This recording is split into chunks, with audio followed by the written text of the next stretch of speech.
To become resilient, children need environments where they feel safe and comfortable, and they know what to expect so that their sensitized, overreactive stress systems can gradually become calmer and more smoothly regulated. That's a line from Dr. Bruce Perry's book, The Boy Who Was Raised as a Dog, which is a great read for parents, teachers, and coaches. I highly recommend it. I know, though, that when we hear about overreactive stress systems and regulated stress systems, or even just the term brain science, that some of that stuff can seem to go over our heads.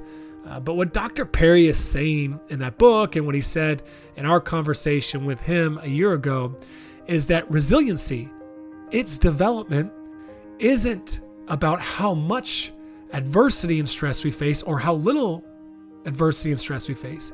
It's about the environment and the relationships we have in the midst of that stress. We as coaches, we've got a responsibility, we've got a duty to coach, to lead in a way that is helpful and healthy. And the reality is that many coaching practices and methods aren't healthy and helpful. Every one of us as coaches needs to reflect on our behaviors.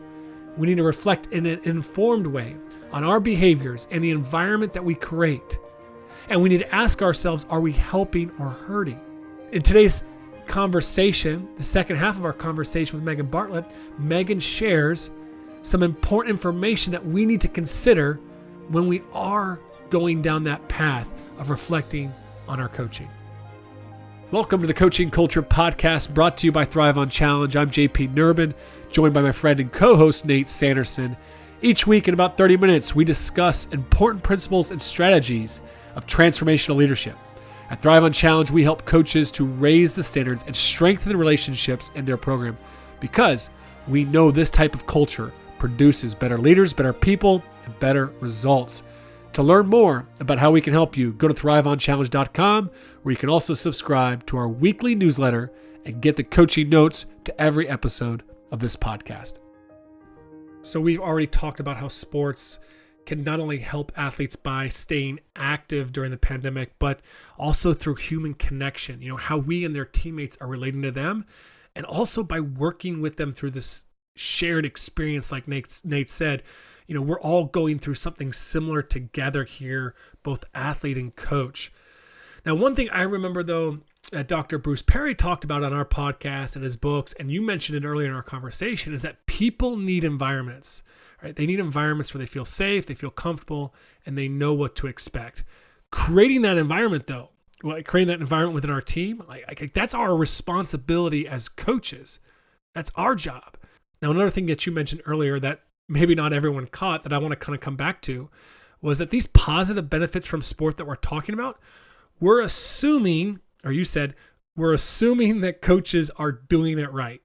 And I think you're kind of pointing out something really important, that sports are actually creating more stress for many people because of the environment we create and the behaviors of us as coaches. I was hoping you could share what are some of those common behaviors of coaches that you see that are harmful and not helpful. Not to dwell on the word unpredictability too much in this conversation, but I think that's one of the things that I see the most in young people or in coaches, and the way it impacts young people is when they don't know how their coach will react. Right? The uncertainty of coach behavior, I think, is one of the hardest things for it's one of the things that gets the most in the way of the environment feeling safe. And again, that goes back to all of the things we've talked about predictability. Right? So if you are a young person who has some stress in your life, and maybe you're still working on all of your own behaviors, right? You're still working on being the best. You're still working on being the best at following directions, and you're still working on all of the skills that we know young people are still learning as they go through this process, and can learn, in such a positive way in sport. The adults really need to be modeling that what those behaviors look like in a consistent and predictable way. And when we scream at referees, when we react when we're experiencing our own stress in ways that's different than maybe we would if things were a little bit, sort of more normal on a given day, then all the young person hears or sees is, I don't know, I can't trust this person. I don't know what this person will do. And so I think, the thing that I always try and remind coaches is that a dysregulated adult can't regulate a dysregulated child. Right? So a dysregulated adult can't regulate a dysregulated child. And so the number one thing that we have to do as coaches is think about and be really intentional about our own regulation. And in this moment, when we're all dealing with more stress than we are used to dealing with, that's hard too, right? But if we want to create the safe and predictable and relationship rich and sort of elevate the role of physical activity and make sure that we're creating manageable patterns of stress and all of those things for young people, then we have to be regulated too. So if we meet a dysregulated young person as a dysregulated adult, then the spiral of not, sort of lack of predictability, a lack of safety, just sort of goes spinning off. Mm-hmm. But if a young person comes to us up here and we can stay down here, then because we're such social creatures, because our brains sort of are so inclined to respond to the way people react to us, then a young person's much more likely to start coming down towards us than if we meet them up where they are. And I think that's a huge thing. It's a huge blind spot for a lot of coaches. And I think it's going to be even harder for a lot of coaches now when it's, when they are thinking about, am I keeping kids safe? Am I safe? Is this season going to be 3 days or 3 weeks or 3 months? All that extra stress is making us less regulated and then making it harder to help them be more regulated. I think that's such a great point. And it's tough. It's tough when we're going through stress to stay regulated. I know that I've had some less than stellar moments with my 5-year-old and 3-year-old. Totally. And I consistently remind myself and my wife that, we just got to go back. We got to apologize. We have to try to repair that rupture. I think a younger version of me as a coach would say, well, I'm very consistent. I tell my players if they have bad attitude or bad effort, I'm going to yell at them. So I know now that there's a better way of doing things. It's what I'm passionate about is that better way. You are too. I just have to ask this one question here as we're kind of winding down, and Nate's got a few other things for you as well. But, when we're talking about this unregulated coach, this dysregulated coach, a lot of it we're talking about is yelling, which is very common for us in sports. Is there a time and place where you're like, oh, that's totally fine for that coach to yell at an athlete, to use some of that dysregulated emotion and anger to get your players to wake up, work harder, to snap out of it, because we want our kids to be tough. We want them to be resilient in these very, very challenging times. Yeah, sure. It's such a great question because I think it really is at the heart of what some norms around sport are, right? Every time you turn on the TV, you see, for the most part, in big time sports, you see coaches. It's not unusual, let's say, to see a coach yelling at an athlete. And I think what we don't see when we see that is all the work that coach is doing sort of not on TV to make a safe environment for kids where if I do get dysregulated and scream, then it's not sort of, it's not a game over. I think the challenge is that what we don't see are the young people for whom it was a game changer or a deal breaker, right?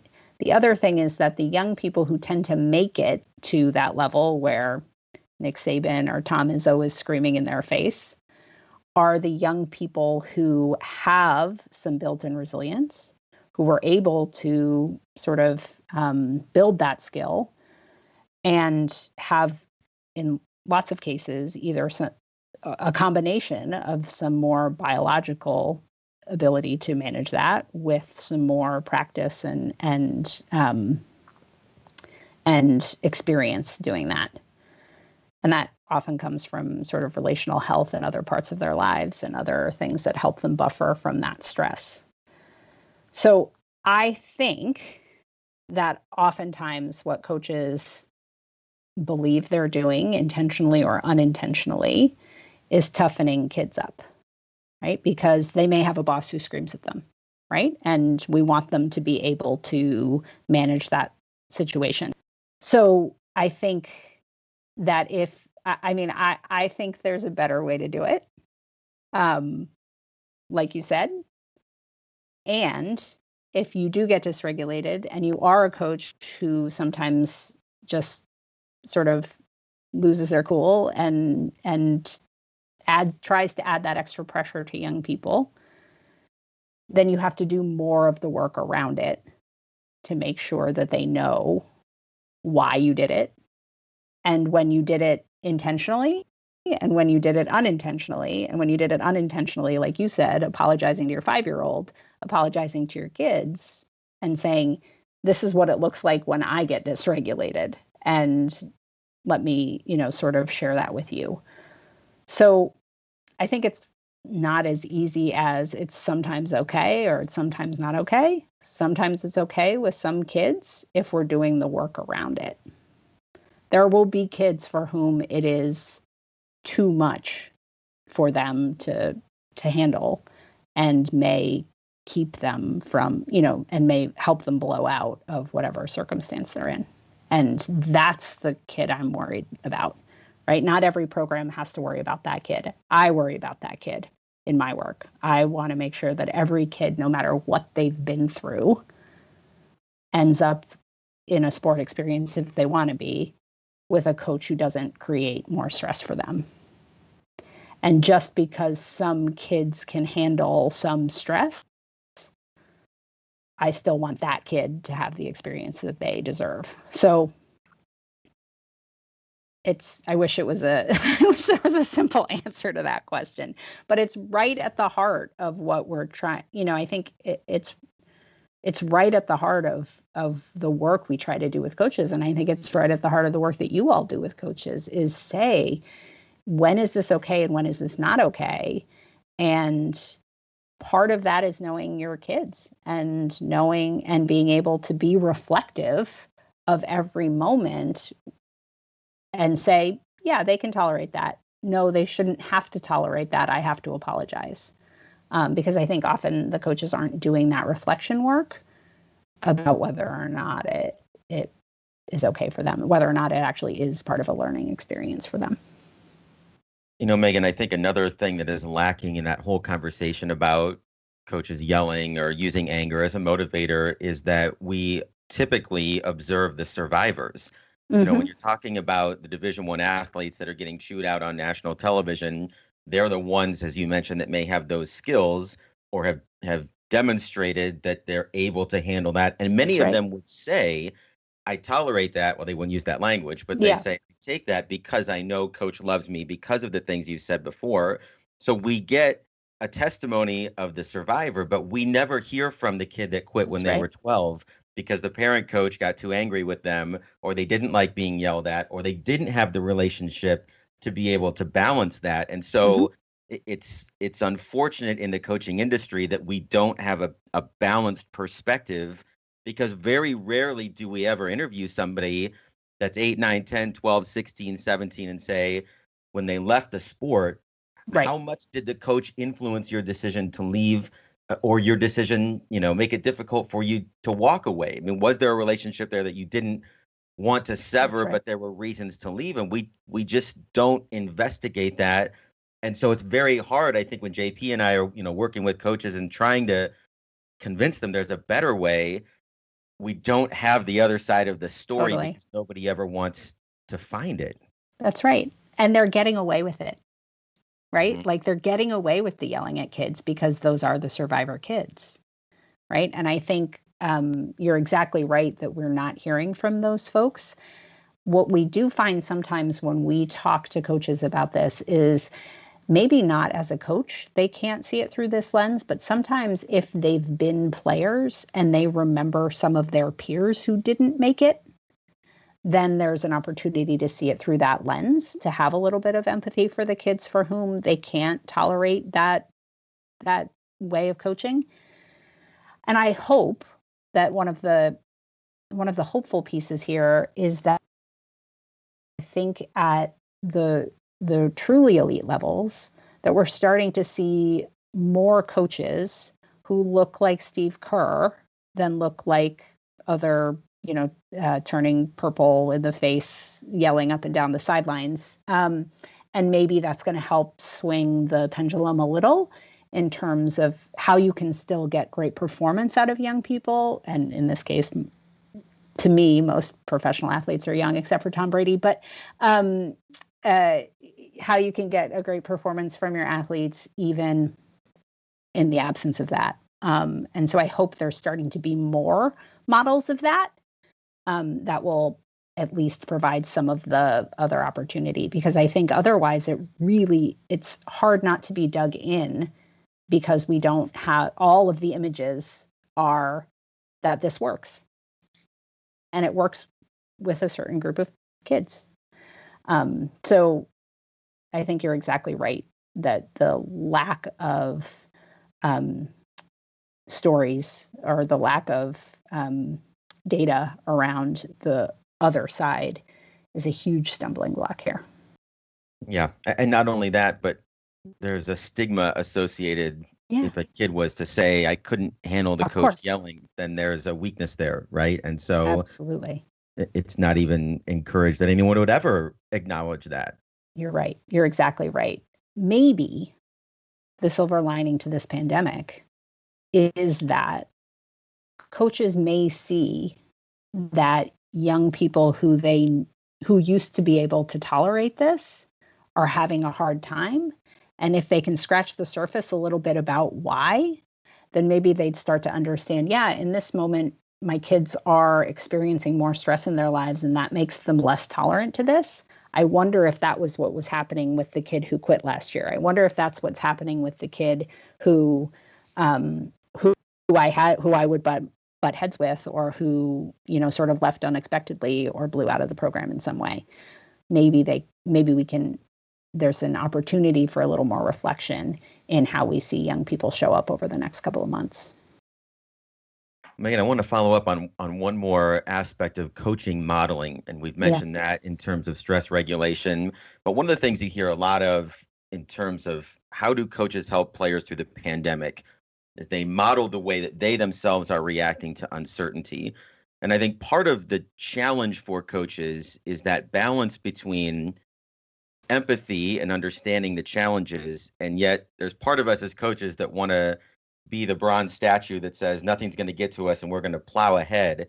And as I've thought about this, and JP and I were talking a little bit about this off air, this seems to be a challenge that is very unique in the sense that the adult in the situation, the coach, and the player or the kid in the situation are probably experiencing the stress in a similar way and are going through it together, maybe more than any other experience we would have. I mean, if you think about a kid that is struggling with divorce, well, their parents are experiencing that very different from the child. So it's hard to walk through them together because it's so different, right? But this is maybe one of those unique aspects where, as coaches, we can really understand what it feels like to have a game taken away or to go into quarantine or, deal with the uncertainty. So when we hear this advice that coaches need to show up and model, what would you say to coaches is most important in terms of just that question and that approach? Great question. I think the thing that it makes me think of right off the bat is when we and this is something that I recommend to coaches who are working with young people always, but maybe feels even more important now, is that I think you're right that coaches, maybe too often coaches come from the, I'm going to, sort of be strong. I'm going to be this, sort of pillar of strength, and I'm going to hold all the emotion for my team. And sometimes that also looks like I'm expecting you to do what I want you to do, do as I say, not as I say. And I think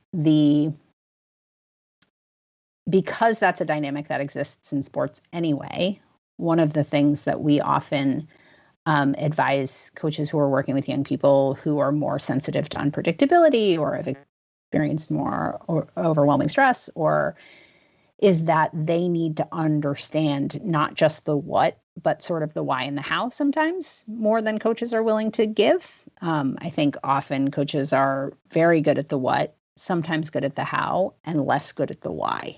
And sort of coaching that piece out loud, sort of saying, here's why I'm making this substitution. Here's why we're going to work on this drill. Here's why I need you to do this thing that I keep asking you over and over and over again to do, and you just don't seem to be doing it. Is that why piece becomes really important, and that almost narrating of your process is such a valuable thing for them to learn, right? They start to learn how you make decisions. They start to learn what you pay attention to on the court. They start to learn all the things that sort of go on in your brain so that they can build their brains up, right? They're still working on developing their prefrontal cortex and all the rational thinking things that go on up there. And so I think that's even more important now, right? Is that stress makes it harder for us to use that part of our brain.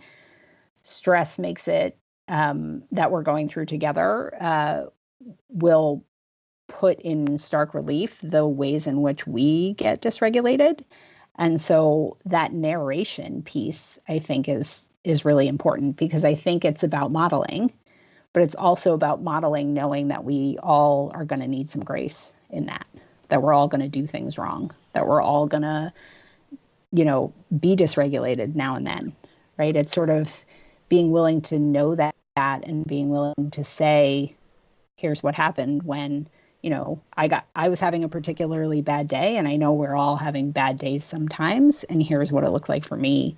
And this is why I snapped at you, or this is why I did that thing that I wouldn't want to do normally.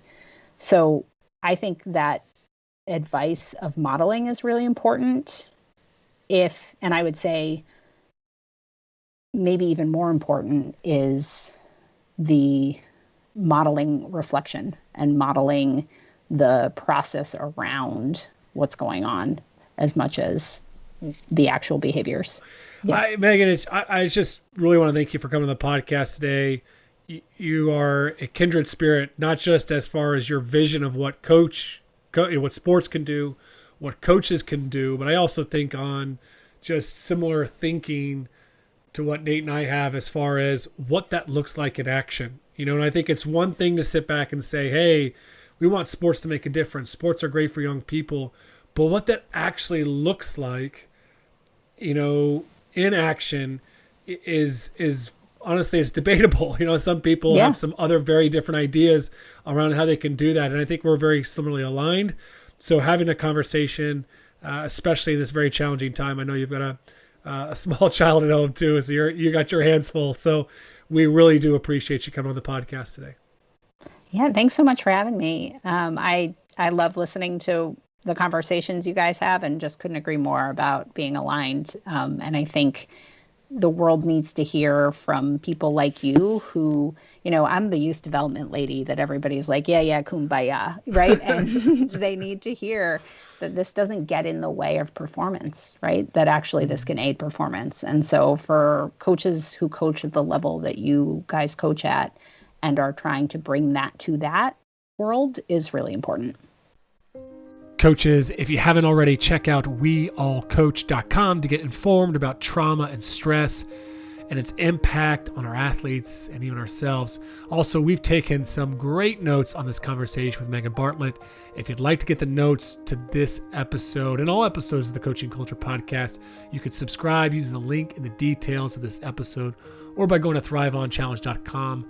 Lastly, if you have enjoyed this podcast, the Coaching Culture Podcast, please subscribe so you don't miss a single episode, and leave us a review wherever you listen to your podcasts.